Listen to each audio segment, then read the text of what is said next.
Hello and welcome to the Hammer Museum. Tonight's the second in a series of programs we're calling Beyond Baroque and Beyond, moderated by Tosh Berman.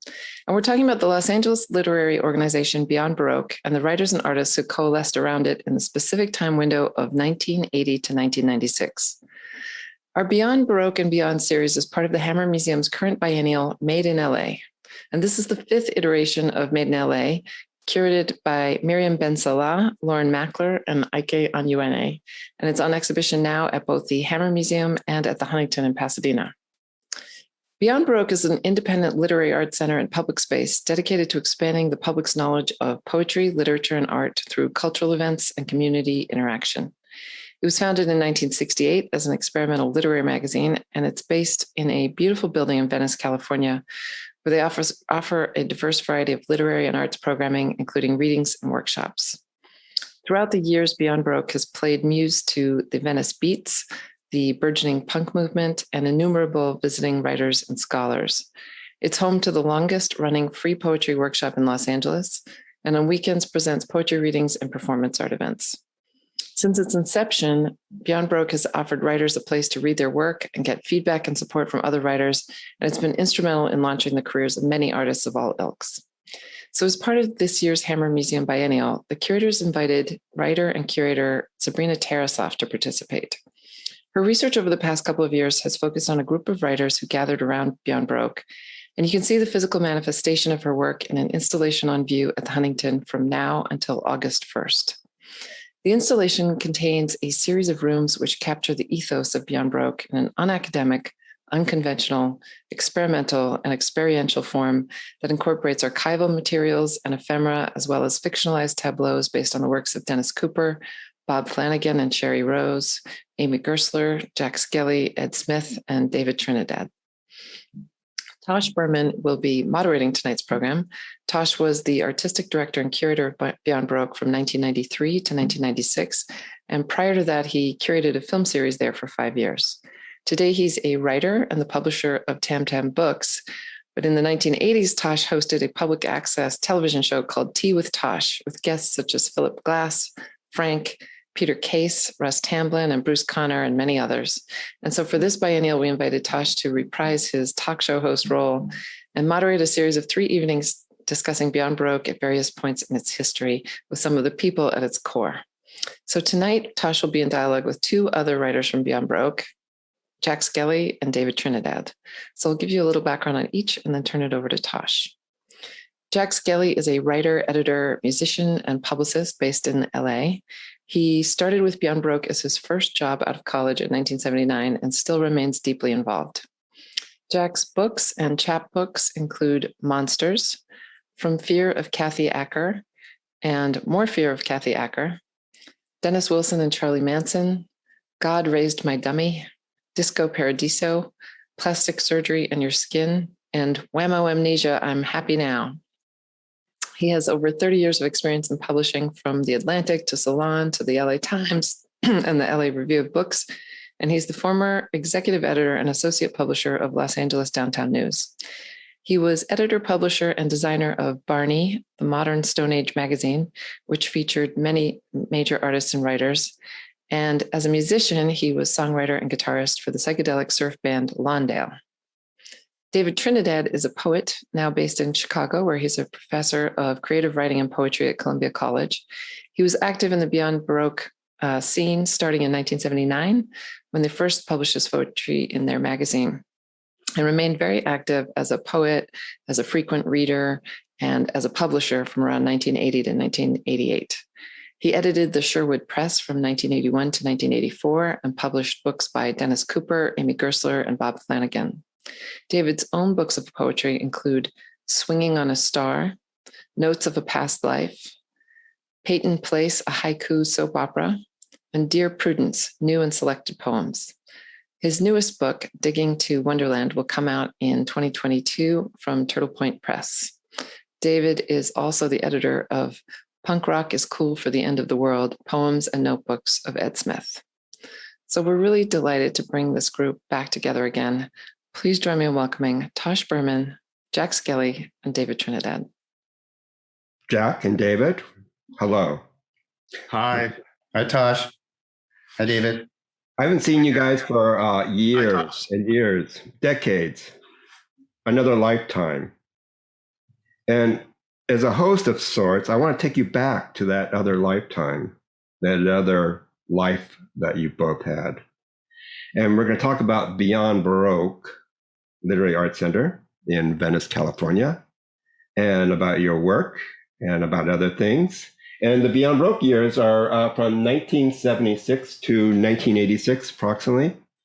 And for me, those are like a major decade because a lot of things happened to me in 1976, quite tragic.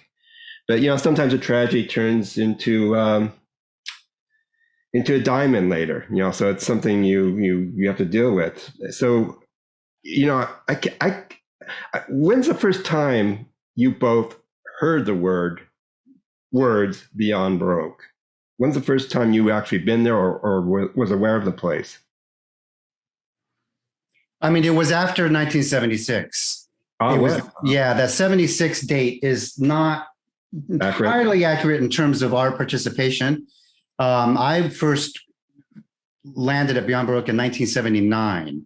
Oh. And it was my first job out of college. I had an English degree from Humboldt State University. I had the ideal job for an English major. Wow. To work at Beyond Baroque as running the graphic studio and the music series and the janitor.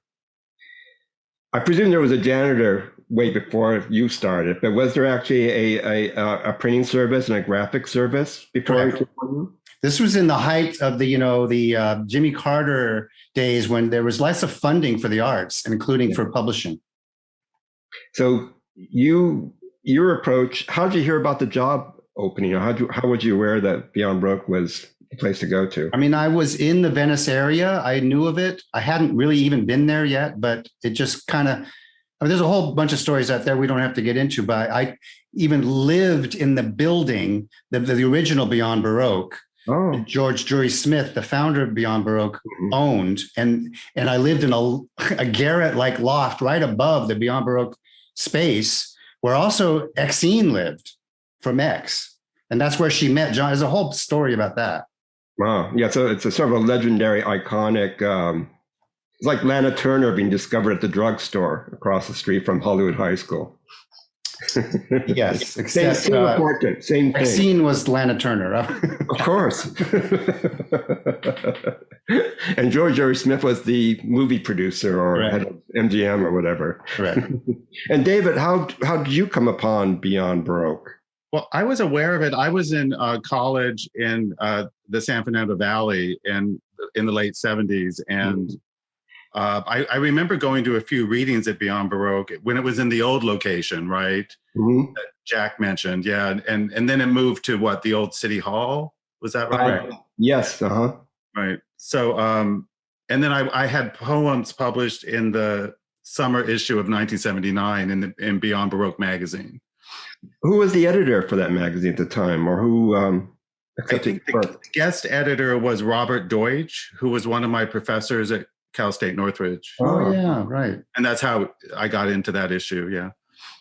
And so Jack, you started, when I first met you, you were definitely working, in my memory, how good of that is, doing like typesetting for Beyond Baroque, I presume for Beyond Baroque publications, but you also offered a service through Beyond Baroque for anybody who wanted something printed up or to do a zine or a little poetry booklet or a book perhaps even. And that's my first memory of meeting you, but I was aware of you as a writer, I think, or as a poet around the same time as well. How many, when you started working there, how did it become a creative adventure for you in the sense that you're starting to work with other poets and other writers or publishers? What was the first start of that? So, I mean, you're right about the whole publishing thing, and that part of the whole explosion of creativity around Beyond Baroque included the publications, which David did a great amount of publications through the Beyond Baroque Graphics Center. And you trained me how to typeset. Yes, I would train people how to typeset on this weird old typesetting machine that we had at the time. So, but really the central, what's the word? The sort of the coagulating principle here was Dennis Cooper. So Dennis Cooper, Beyond Baroque had been pre-existing, it's kind of like a poetry center for Los Angeles, and it was based in Venice. So there was a whole like beat thing happening there. But Dennis Cooper came in as the reading series coordinator at this time, 79, I think, and gathered a group of people around him. And that's why we're here today. I mean, what Dennis did was created a scene, and he called this scene the gang. And David has a story about, didn't he say to you, David, join the scene or something like that? Yes, it was. And in the late 70s, in 1979, I was in a serious car accident, and a friend of mine from college, a very talented young poet, Rachel Sherwood, was killed in that accident. So I was recovering from the accident, and there was a memorial reading for her at Hyperion Theater in November of 79. And I was still on crutches, and Dennis showed up with Jack and Amy Gersler. And Dennis came, and I was aware of Dennis. I admired his work. I had read his poetry, and I was aware of Little Caesar magazine. And he came up to me, and he basically said something like, I want you to join our gang, So that's how I met everybody, was that night. And well, I was just going to say, so Dennis, he very consciously conceived of it as a scene. Mm-hmm. And the fact that we're here today, and there's a series of videos that the Hammer is doing with other representatives of the scene, almost like we're like the Friends reunion, right? Yeah. Is because of Dennis's vision at that time. Mm-hmm.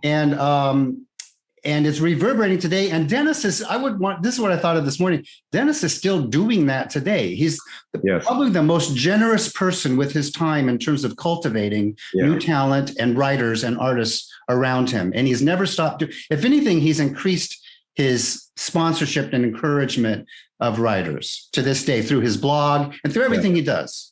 He hasn't changed. I mean, from him being the program director at Beyond Baroque to his blogs today, it's still the same thing he's doing. He's still, in a way, sponsoring and exposing writers of his generation, previous generations, decades, right, as well as the future. And that seems to be his sort of goal in life. I feel, when you're publishing, I feel we have something similar that we like to do, show and tell, at least for me. Like when I was in school, I like to show something to my classmates, something I took from home, a record, book, whatever it is. Yeah. And when I became the director at Beyond Baroque, I kept that feeling that I just want to expose something to an audience or to other people. And I think Dennis definitely has that. I think David and you and Jack, both you have that sort of that gene where it's not just about your own writing all the time, but also about the culture that you came from. And I think what Beyond Baroque has in common of that generation, I feel, is the need to expose and show that culture to other people, as well as specific writers. And so Dennis, in a way, is sort of like the Marinetti, the futurist Marinetti of his time, or André Breton was the surrealist, but a much nicer person than those two. And it really, Jack's right. I mean, it really was like Dennis was curating this scene. Mm-hmm. And I felt that he was inviting me to participate in it. And that ties back to the installation Beyond Baroque, created by Sabrina Tarasoff at the Made in LA 2020 biennial, because it just demonstrates the strength of that scene that he created in terms of the people that he cultivated, who many of whom are still actively writing and producing and publishing today, and was an inspiration to Sabrina, this incredible artist who created this thing that you got to see. I mean, it's running through July. I mean, just this installation is beyond. And Beyond Baroque. Right. It's interesting because the exhibit, my understanding of the exhibit, is sort of a haunted house you're entering, right? It's a haunted house situation. Correct. It's based on Sabrina's theories. It's the whole thing. That there was another video that we talked to Sabrina about it, but she has this whole concept of the haunted house, the dark ride, Disneyland, theme parks as a sort of a network of symbols that represents art and literature in her apprehension of it. I always see Beyond Baroque as a haunted house anyway. I mean, It is. when I was a director there, I saw, well, the weird stuff happen. Yeah. And yeah, so I always felt it was haunted. Just the building itself is haunted, I feel. People should still go there, of course. I mean, it's nice. Yes, it's going strong today, Yes, more than 50 years later. Yes, incredible. Yeah. So who's the first? Okay, so Dennis has sort of curated or sort of made it like a social life and a literary, artistic life, and with music, visual arts involved, getting in there. But who's the first one? David, were you the first one to actually start publishing? The Sherwood Press, is that the name of your press? Sure. Yes, in honor of my friend Rachel Sherwood. Yes, and I started with publishing a book of her poems after her death. Well, Dennis was already doing Little Caesar magazine and press, so he was a big inspiration to me, and I think that inspired me to start my own press. Right. And then Jack, I think you were doing Barney. You started doing Barney Magazine. Correct. How many issues of Barney did you do? There's 4. We'll have the pictures of them. There's Okay. 4. I mean, definitely Dennis and David did far more publishing than I did. Mm-hmm. And David continues to. Yes. And were you two involved with the Wednesday night poetry workshops in any manner or fashion? Not as much, right, David? It was more the Friday night reading series, right? Right. I attended the workshop occasionally, but not regularly. I mean, Bob Flanagan, who was a member of the gang, integral to it, he did run that Wednesday night series for quite a while, plus even the Friday night series. Right. So there was a Wednesday night workshop and a Friday night reading series. Right. Yeah. And was Jim Crusoe, who's one of my favorite writers, was he running the poetry series? I mean, the workshop before Bob? I believe so. Yeah. Interesting people in this one world.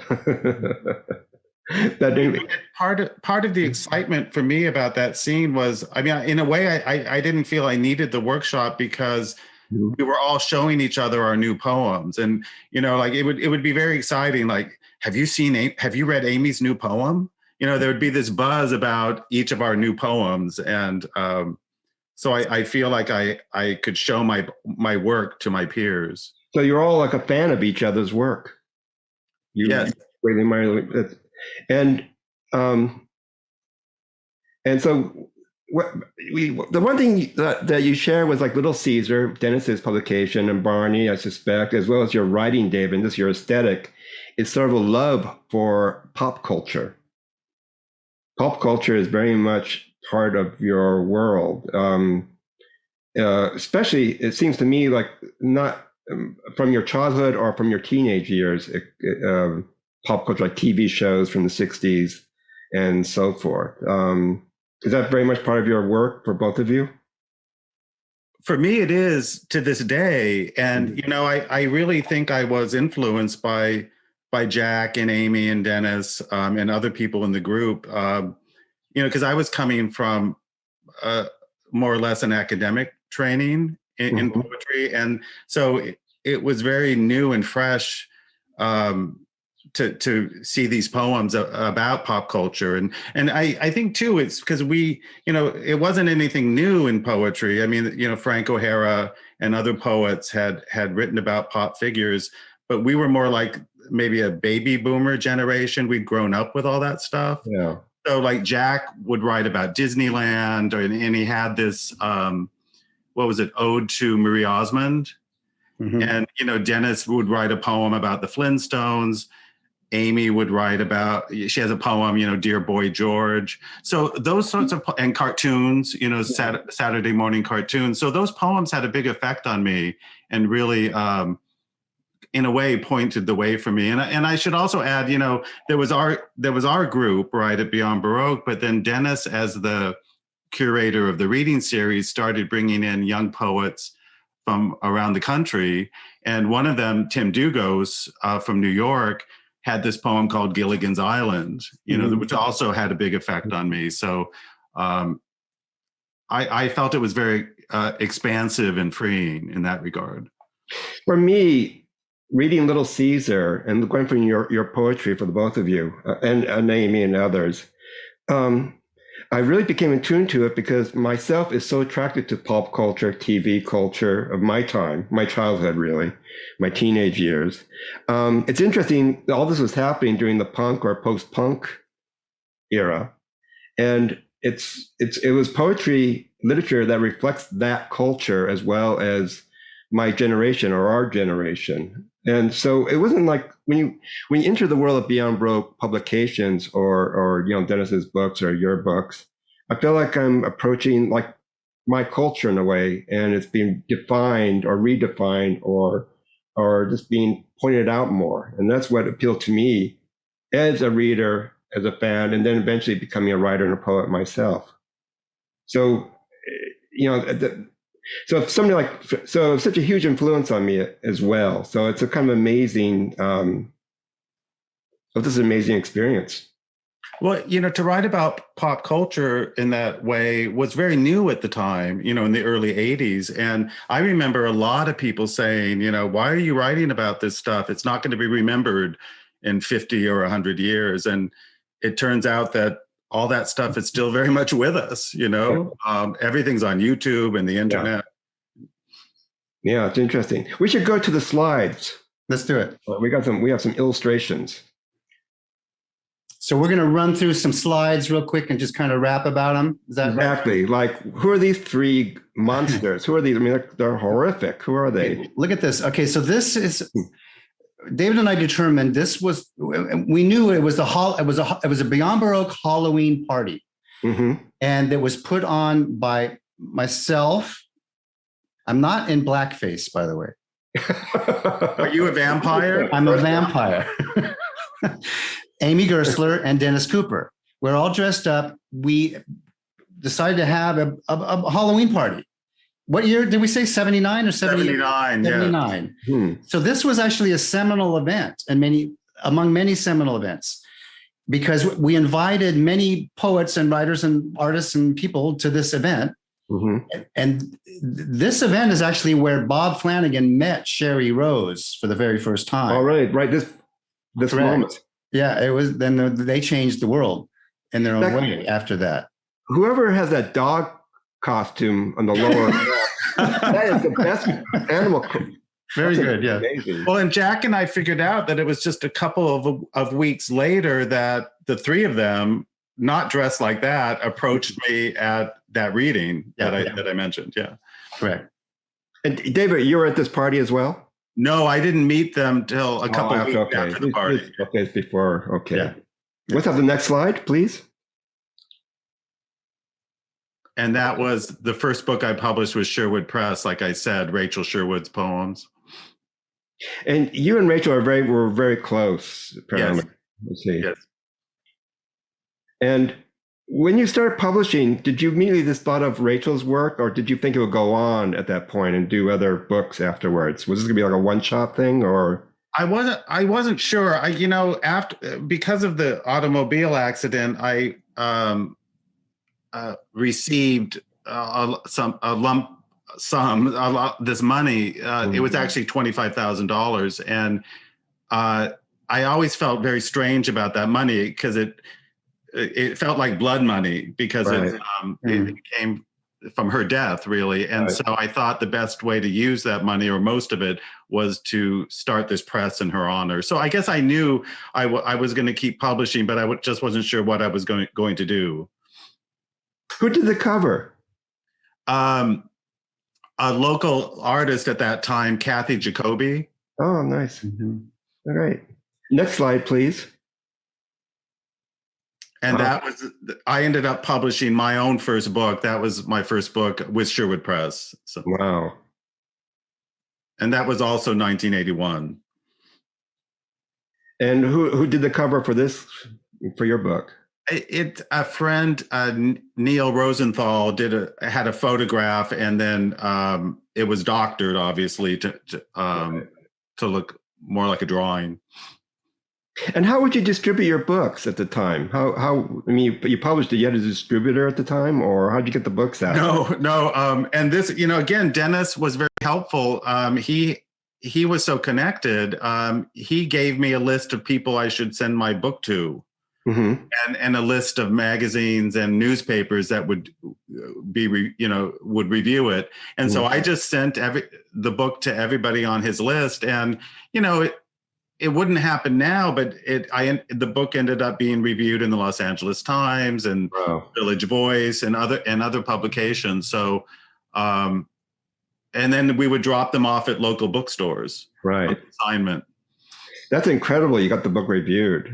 What was the print run of this book? I think it was something like 850. Oh, wow. Like, and did you typeset this book yourself, through Jack's assistance or help? Wow. Yes, and it like he said, it was very antiquated. You'd have to type the poem in, and then it would be printed out on this film it's like a photograph. It would have to be, you have to put it in a solution, right, to be developed, and then you would hang it up on these clotheslines to dry, and then it would have to be designed, right? So you'd have to attach these sheets with wax, right, to these boards. It was this long, involved process. It took a lot of time. Next slide, please. Jack, tell us about Monsters. Okay, so this was my first book on Little Caesar Press. So Dennis Cooper did publish Monsters, and there you see the monsters. The cover is by Stefan Spira, who is a really great artist who's still working today as well as a musician and artist. And were these poems written in the mid-70s, or when you wrote it? Was it? These are all from that same period, 80 to 81. I think a lot of them were first published in little chapbooks that I used to do. Right. Also at the Graphic Center. I had free access to typesetting and mimeograph machine. I would create dozens and dozens of these chapbooks, which I would actually sneak into bookstores. I would go into bookstores and put them on the rack. and people would go into the bookstore, what's this? And the bookstore people would say, I don't know what the heck that is, but you can have it. Did you put a price on the copy? No, I didn't. It was very guerrilla. And did Little Caesar also use your services at Beyond Baroque? Yeah. You did, okay. Great. And next slide, please. What's this, a flyer? It's a postcard. Jack and I read at the St. Mark's Poetry Project in New York, and this was in October of '82. So we both had our first books published, and then and we actually flew together, right, Jack? We were we totally partied, man. Yeah. I would hate to be on that tour. So it's interesting that so much activity like Beyond Baroque is thought of as a Los Angeles institution or based in Los Angeles, which it is. But Dennis was probably the first one to actually think beyond Los Angeles by inviting poets and writers from New York to come to Los Angeles, and therefore you will go to New York. Was it formally arranged that way? Like we'll take some people and then you take our people in a sense, or? I don't know that it was that organized, and I should say there was also poets from Chicago like Elaine Equi and Jerome Sala, who came to Beyond Baroque to read. Elaine Equi and Jerome Sala were very much like-minded with our aesthetic in terms of this whole pop culture, pop icons, pop archetypes thing. Right. Both of them are very strong into that even today. Right. Next slide, please. Barney. Okay, so this was the magazine I produced. It really was kind of 4 sort of mini anthologies, and from 81 to 84. And again, sort of the objective mission of Barney was to create a forum for expressing this ism of pop archetypes, pop culture. So it included, all the writers from the gang, plus many others, plus artists from the period as well. There was a strong art component to this. So, for example, in many of these issues, we collaborated with artists such as Jeffrey Valance or Jim Iserman, Mark Craning, who's, artists who are still working and have value today too. Mm-hmm. How many? So you did approximately issue a year. My memory of Barney is that it was actually kind of thick. Was it a thick magazine, or was They were like kind of like mini anthologies. Huh. No, shit. Here, I'll show you. It's really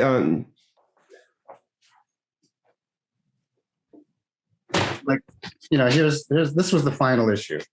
It was really black. There's all the contributors in it. Okay. Yeah. And you paid everyone, right? Yes, they were paid in issues. And attention. That's it. And love. Most of all.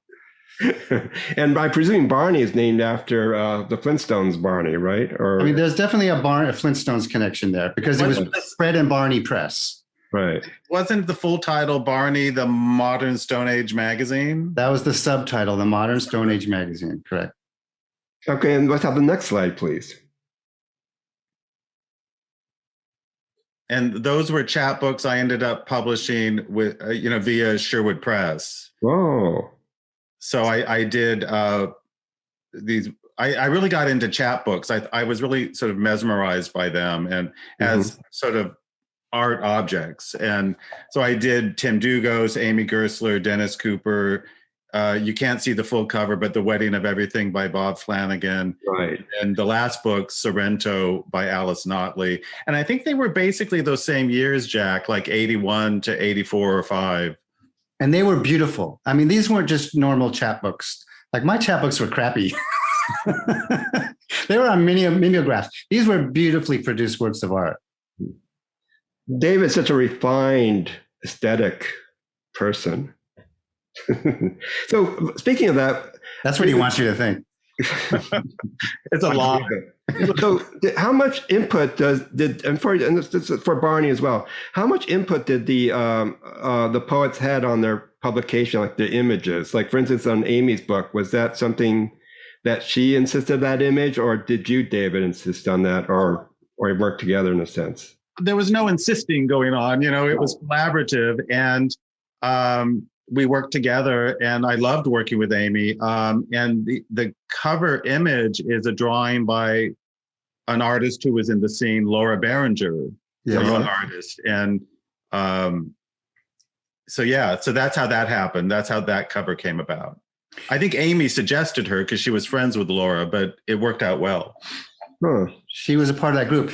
I should add, Christie's Alpine Inn reappears in Sabrina Tarasov's Beyond Baroque Haunted House installation, where Sabrina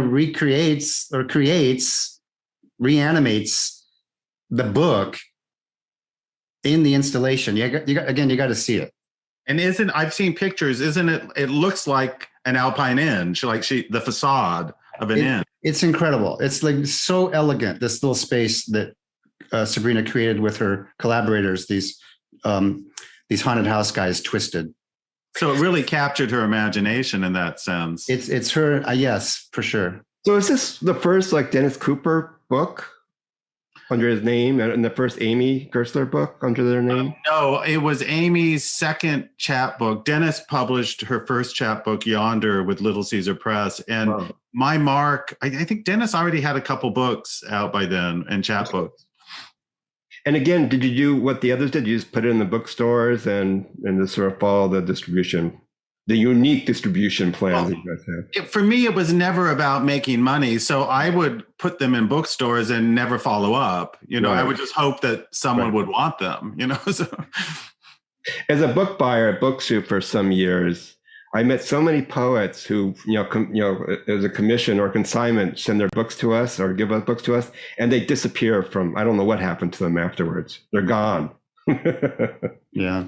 But yes. Okay, next slide, please. And that's Tim Dugos reading from the Sherwood Press chapbook, A Fast Life at Beyond Baroque. And this would have been, I don't know, 1983 maybe. Tim has such a strong, like, sophisticated, urban look. I'm really attracted to his image, the way he looks and the way he's photographed. Yeah, Was he that type? Was he? He had a great presence. Yes. Was he an an incredible person? I mean, just it was really such a loss when he passed away, and because he, like Dennis, was fostered us, even though he wasn't that much older, but he took us under his wing. I think, David, when you and I took that trip to New York, probably Tim showed us the town. Right. I stayed with him that trip in Brooklyn. Go. Yeah. Yeah. Yeah. And he took us all around. He was like this great host, you know. So, And many years later, David, you produced this book. That's right. Tim's collected poems. Yes. Beautiful. And recently, the New York Diary, which you right. did. That's right. Simple work, both. Next slide, please. Oh, what's this? What is all these people? I recognize two of them right away. Who's the person in the middle? So that's Kim Rosenfield. Kim Rosenfield was also an integral person, part of the gang during this time. A tremendous writer. She was when she joined us at the age of 15. Wow. Still in high school, right? She was still in high school, and she just fit right in. Her poetry was and is, again, she's still producing, tremendous. And she had a book out during this time as well. And this was an Al's bar in downtown, I presume, downtown Los Angeles. Right. Los Angeles is such a strange city that there's like the west side and then there's the east side, and most people don't cross like Sepulveda Boulevard or either direction. So when you did an event like a Beyond Baroque, and you did something at Al's bar, was it a totally different audience, or actually the same people just go to Al's bar and vice versa? I mean, it would be different and some same. There's some overlap. Al's bar was a great place to perform. I think I recently calculated, I think I've done more. If you add up like the poetry readings or the fiction readings and all the times I performed there with bands, musically, I think I performed more at Al's bar than any other place except Beyond Baroque. Oh, wow. Next slide, please. Jack is a legendary publication. Can you tell us something about it? Yeah, it's secretly legendary is the term I use. So this is 2 chapbooks from my novel, Fear of Kathy Acker. This was produced by Illuminati Press. They did a whole really wonderful series called Tall Tales. Right, I remember. Yeah. So this was a really fun piece to produce. And this, I should say, this novel has been kind of languishing in secret obscurity for years and years, but it will be published soon, the entire thing. In one volume. In one volume. Excellent. Hopefully soon, but it's definitely going to happen. Who's the press again? I can't tell you that. No, not your press, but your original. For this one. This was Illuminati Press. Peter Schneider was his name. Huh. And did Peter publish other writers of the gang as well? Yeah. Or this? Yes. Oh. Yeah. Amy had a tall tale. He published one of mine. They were great. And he would put on readings, and he did a great job. And was he associated with Beyond Baroque in any way, in an organized way, or? Not officially, I don't think. Officially, huh? Right. Okay, the next slide, please. And those are some of my publications from those years. And there's the Illuminati tall tale in the middle. Living Doll. Living Doll, yes. And then the Monday and Hand Over Heart. I was very lucky that Jim Iserman, an artist who was on the scene then, designed the covers for me. Great. And who was the publisher for those 2 books? Monday was Cold Calm Press, which was Amy Gersler's press. And Hand Over Heart, the same press? Or? No, that was Amethyst Press in New York. Okay. And one of my favorite publications or publishers is those 2 little books in the bottom that you work with. And that's Raymond Foy's and Francesco Clementi's press. Hanuman Books, yes. What a brilliant series of books, I think. Yeah, they were sort of based on little prayer books. Hmm. And they ended up publishing 2 of my books, and then Amy had one and Bob Flanagan. Mm-hmm.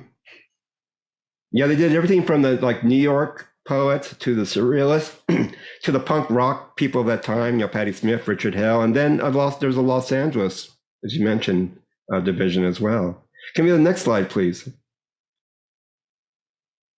Oh, Wow. Okay, so there's a whole musical, component to all this. So this is photograph of Bob Flanagan and myself with you can't see Rick Londale, but he's playing the bongos in back of Bob. Oh, right. In our band called Planet of Toys, which was we had so much fun with this band. Started off as a trio, gradually evolved into a sextet. But here we are performing in the children's book section of, I think, Chelsea Books in Long Beach. And you're so true to your nature because you have a Flintstones. Yes, that's conceptual continuity was going. There's no off life. There's no like secret life of you, Jack. You're always, Flintstone Barney person. I'm very reductive in that way. So Jack, the band is still legendary.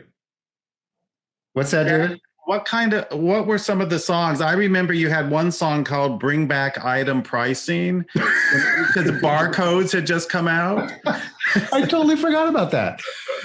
No, our biggest hit was Fun to Be Dead, these are all songs that we co-wrote, Bob and I mostly. Fun to Be Dead was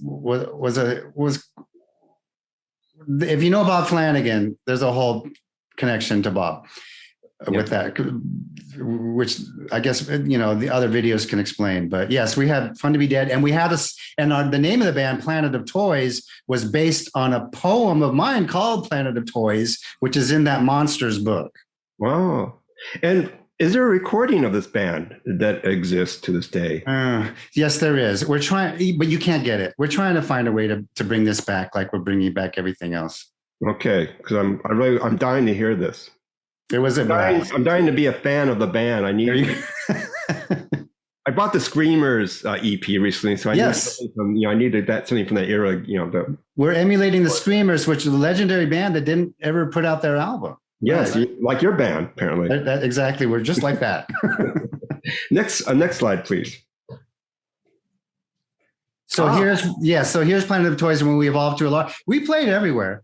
We played at Al's Bar, the Anti-Club, all the indie underground joints. And so you can see me playing a toy guitar. There's Bob back there. We had the best twin girl rhythm section ever, Molly and Linda Rutan. There's Rick Londale, who went on with me to found another band, Londale, and the sax player was Gary Guthrie. Wow. And you did a little short tour. You did Al's Bar and then the Lake Gallery in downtown. This is the legendary, famous downtown tour. You mentioned Lace. Lace was a sister institution to Beyond Baroque during much of this time, for sure. Huh. Fascinating. Great. Next slide, please. Okay, so here's the first album by Londale, appropriately titled Beyond Barbecue. Yes. See the conceptual continuity running? Yes. You're always consistent. Somehow we are. So this was our first album on SST Records, which was a punk rock label. Yeah. But we fit in there somehow because Londale is not punk rock. Well, it actually is in some ways. Anyway, not in the way that you think of it, in the SST way. It's sort of like an exotica surf band. Yeah, we call it other things, kind of psychedelic surf or something. There are definitely elements of punk rock in it. Anyway, the cover, I should say, is by, again, one of the artists we've been mentioning, Mark Craning, who did a series of spy paintings. So there's kind of a whole pulp novel, spy, pop culture thing happening through the Londale albums and songs as well. I still have one of his spy paintings, as do you, Jack, right? Correct. Yeah. All right. Okay, next slide, please. Wow. Look at these troublemakers. Pardon? These troublemakers, these ruffians. David, tell us about this. What we're looking at? Dennis and I wrote Dennis, was really excited about collaborating with other poets. So we collaborated on some poems, and here we are reading one of them. I think it was a bookstore in Long Beach in the very early 80s. Wow. That's a great photograph. Fantastic. Next slide, please. And that's me again, photo by Sherry Rose. Great photograph. That time. Sherry documented the whole scene. Right. I did an interview with Sherry before I talked to you guys. It was great. You know, she's such a fascinating figure in person and everything. This amazing person. No, and her photograph, I think that she has an archive at USC, and it must be amazing because she photographed everyone and everything, you know? Right. In fact, great. Fantastic. And next slide, please. I think we're almost towards the end. Oh, and that's Dennis and Amy at my apartment in Los Angeles. And that would have been like maybe closer to the mid 80s. Wow. Great. And is there another image? Next slide, please. Oh my God, look at this. And that's Ed Smith, me, Sherry, and Bob. I believe that's at Beyond Baroque. I'm not entirely sure though. We haven't mentioned Ed Smith yet. I mean, he was integral. Yeah, he was definitely a core member of the gang. He joined a little bit later than the rest of us, but was welcomed immediately because of his personality. He was really just an enjoyable person, and because of his work, which was stunning and remains to be stunning. And David put out an anthology of Ed's work recently too. David, your anthologies of these poets are really incredible. I mean, so well edited, so tightly focused. They're great books. So, you know, I want to say congratulations on that. Well, thank you. Really, thank you. And they really are labors of love, you know, and I think because, you know, I published a book by a dead friend, Rachel Sherwood, before I even published a book of my own. So I just think it's something that I do, that I know how to do and feel that I should do. And so with Tim and Ed, it was just out of love, and they were very exciting projects to work on. Go ahead. When I see this picture, it's funny. I feel like I'm out with the Munsters. So it's Ed, David, you, Sherry, and then Bob. Correct. And I had a good conversation about Ed with Sherry. We talked about Ed's work and stuff. And yeah, it's an incredible poet. And next image, please. And that's, speaking of collaborating, that's a book Bob Flanagan and I wrote together, A Taste of Honey. And how do you write? How do you collaborate with another poet? What is your technique? Well, it varies, but in this case, Bob and I just alternated lines. So we went back and forth, and each poem took about a month to write, and we would leave our new lines for each other on our phone machines or pass them on as notes at readings. So it was a lot of fun. And the cover is by the artist Jim Shaw, and he took a photograph of me and one of Bob and sort of fused them together. When I talked to Sherry about this particular cover, you know, when I look at it, I see your face, and then I shake my head, and then I see Jack's face. Yeah, it's strange, isn't it? Yeah, it's very strange. It's kind of haunted. Right. There you go. Or like one of those flicker rings, right? Yeah. Where you move it and it changes. Yeah. And who published this publication? Who was the publisher? This was also Cold Calm Press. Okay, Amy's press. Yeah. She published Ed's 2 books, Bob and myself. Yeah. Great. So, okay, next slide, please. Okay, so Fred and Barney Press still exists. That was my press, and we just published this. Oh yeah, always show the product. Always. That's my goal. That's my plan. This is my new chapbook, Dennis Wilson and Charlie Manson, just published. It's a great book. Jack and I are going to do another type of show. We're going to discuss this and more fully in the near future on book music. Thank you. Yeah, it's a kind of a combination of historical fiction, fantasy, and verse. And and with incredible illustrations by this Brian Walsby. Yeah, I think really a great publication. Fantastic. Great. And is there another slide? Next slide, please.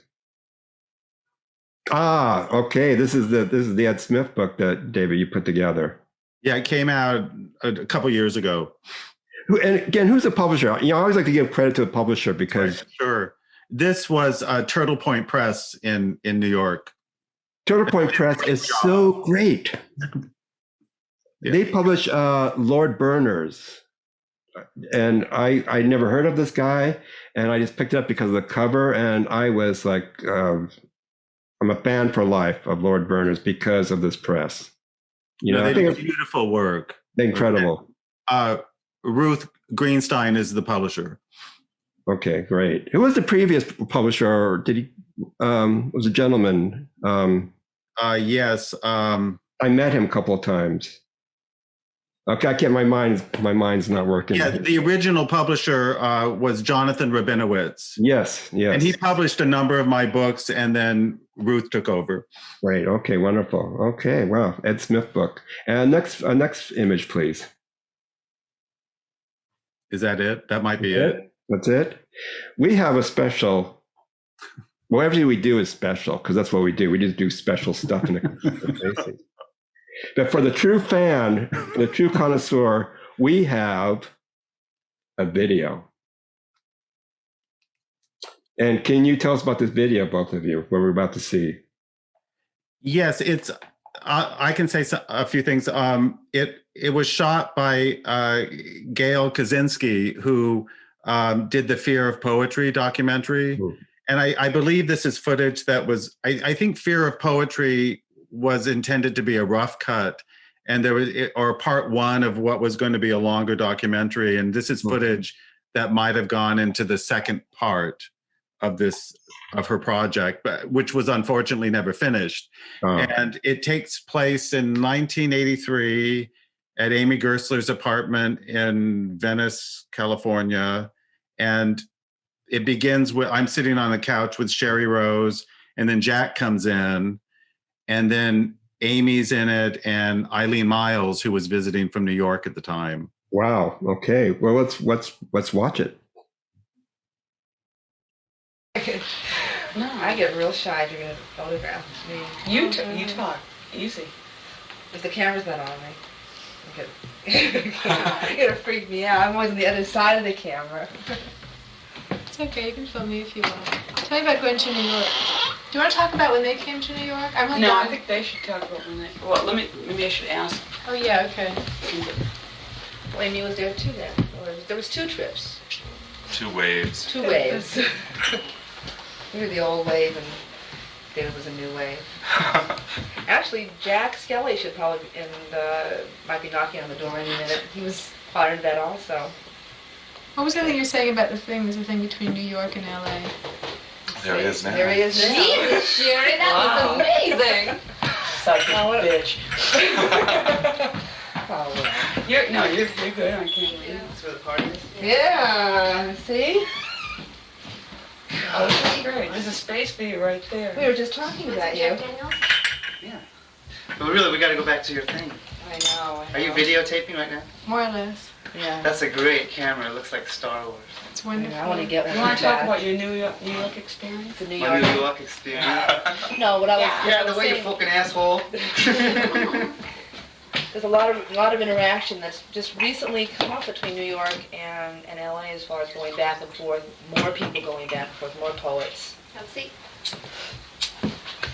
For a minute, would you?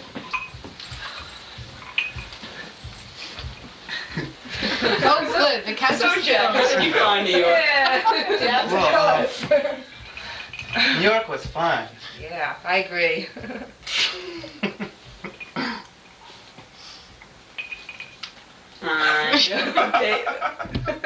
David got fried. You got fried in New York. What did you think of it? I loved it. I loved like meeting you and riding the Staten Island ferry with you in the middle of the night and meeting Alice Notley.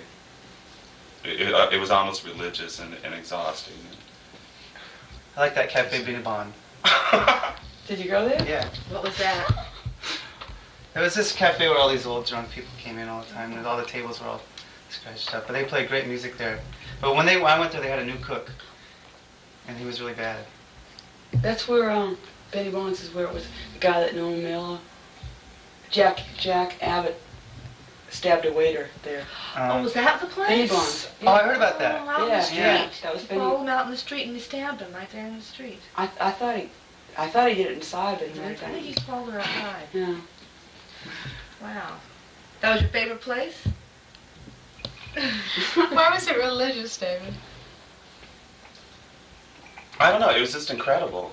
Because I'd never been there, and I had only basically known Los Angeles. And I got to meet all these writers I admired and have anxiety attacks on the subway. Amy took the subway at 3 in the morning. By yourself? All the time. Wow. By yourself? Yeah, see, it's great because you don't have to drive home when you're drunk. You can just like fall in the subway and you get driven. It's not like worrying about killing other people and stuff like it is in LA. Just worried about getting killed. I didn't really worry about that. Did you see any of those strange people on the subway? You got any drugs? Sure, but were we making phone calls? One of the first times I took the subway, I had this 70-cent little medal of the Immaculate Conception around my neck, and this little Jewish lady came up and said, "Jewelry, they're gonna rip it off your neck." And I said, "This really cost me 70 cents in Los Angeles, so if they rip it off my neck, that's fine with me." And she said, "You better put that in your blouse." And she like grabbed it and stuck it inside my shirt. Oh. That was the weirdest thing that happened to me. I got questions. But didn't you think the places we live were ridiculous? I mean, like everybody has like nice walls and like nice places to live here, you know, and stuff. And it's sort of like I'm looking at my place and Ted and Alice. Oh, Ted and Alice. particularly. Yeah. You know, my place is worse, but you know, in a different way. But it's Yeah. like these little cramped spaces, Yeah. you know, with like either walls covered with art or cracks. Or just brick? Yeah, brick is big. You know. Yeah, but that's the price you pay in that great place. Yeah, $300 a month. Yeah. Ha Ha ha ha. 500. No, It didn't seem I want to make you talk. No, didn't you realize it was weird? When you can't, I thought, fuck it, you know. When you were coming over, we were having like spaghetti because we broke that night. I think it was like an end of food stamps, and Tom had to buy booze, you know, and stuff, and he wasn't even drinking.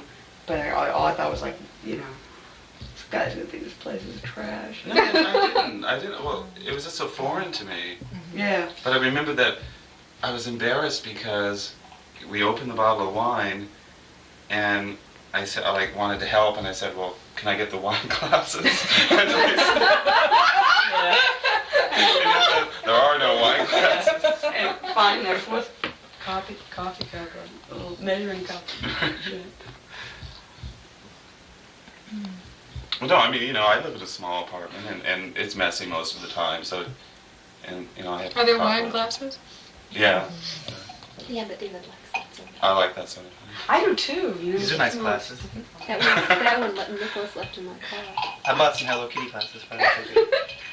Oh, we have to get Eileen some Venice sunglasses. She lost her pair. Oh, yeah. Before you leave. I've gotta, well, I don't. Yeah, well, How did you lose them, Eileen? someplace between El Coyote and. If you looked at the restaurant?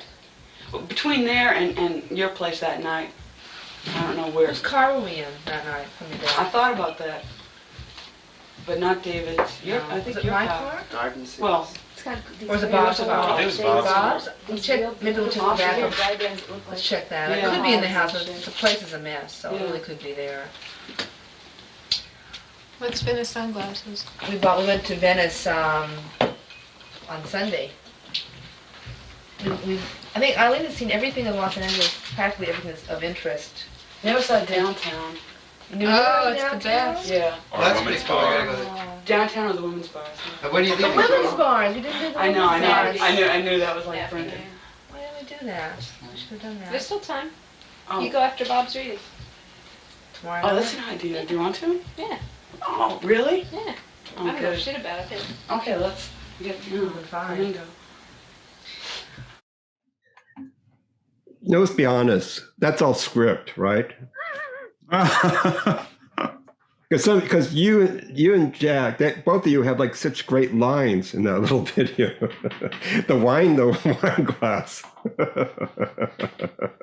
Well, I have to admit, I've never seen this before. I mean, this is the first time I've seen it. I was always afraid to watch it, and because I was so camera shy, at that time. But I think it's really sweet, and I'm really glad that it exists. It's all of us are young, and you can hear the ice clinking in the glasses, and yeah. And it's brilliant. It's not stupid at all. I mean, it's totally like, to me, really, it seems like almost like a stage play, like a well-written script. But no script, right? It's totally as it happened. Totally. Yeah, no, there was no, it wasn't planned at all. And it's all real. Right. And Jack, what a great entrance you made. That's Amy's bungalow in Venice. So what it suggests to me, David and Tosh, it reminds me again how artistically and emotionally rewarding the series of experiences has been precipitated from Sabrina's installation, Beyond Baroque. So, I mean, we've been in touch, David and I, and Dennis and Amy, and those survivors of us, because Bob's no longer with us, nor is Mike Kelly, which we didn't talk about, or Right. Smith. But we've again become closer again. And it's like we picked up as if it were yesterday. Wouldn't you say, David? Yes. And it's just been very, very, for me personally, it led to a kind of artistic renaissance within me, or just definitely an emotional feelings of gratitude towards everybody of that time. It was really a tremendous, tremendous time, and just amazing people. Very true. Very true. And for me, it started a few years ago when I was working on the Ed Smith book. And that part of that experience it took me back to the Beyond Baroque scene in the early 80s and chronicling that whole period. So, because it's not just his poems, but his notebooks as well, where he writes about all of us. And he really brings back that time. Yeah. It was an exciting and inspiring time for me as well, and I'm so grateful to have had that to have been part of it, and that Dennis showed up and more or less tapped me on the shoulder and said, come be part of the gang, Yeah. Well, this has been amazing, gentlemen. I really appreciate it. We have to stop for a Hammer Museum and the World Purpose, but we don't have to leave. I mean, I have nothing planned for the rest of the day. Well, I'm that strange age bracket where I don't do anything anymore. So we can just sit here and talk till one of us pass away. After a very horrific year, we have survived, and we will not stop ever. Gentlemen, thank you very much. Thank you, Hammer Museum. Thank you. Sabrina, if you're out there, and I'm presuming you're out there somewhere, and she's right in front of me. I don't know if you guys know. She's been directing me. Scripting you. Sabrina, it's over. It's okay. Let's relax. But yeah, thank you very much, y'all. Thank you. Take care. Guys. Bye. Bye.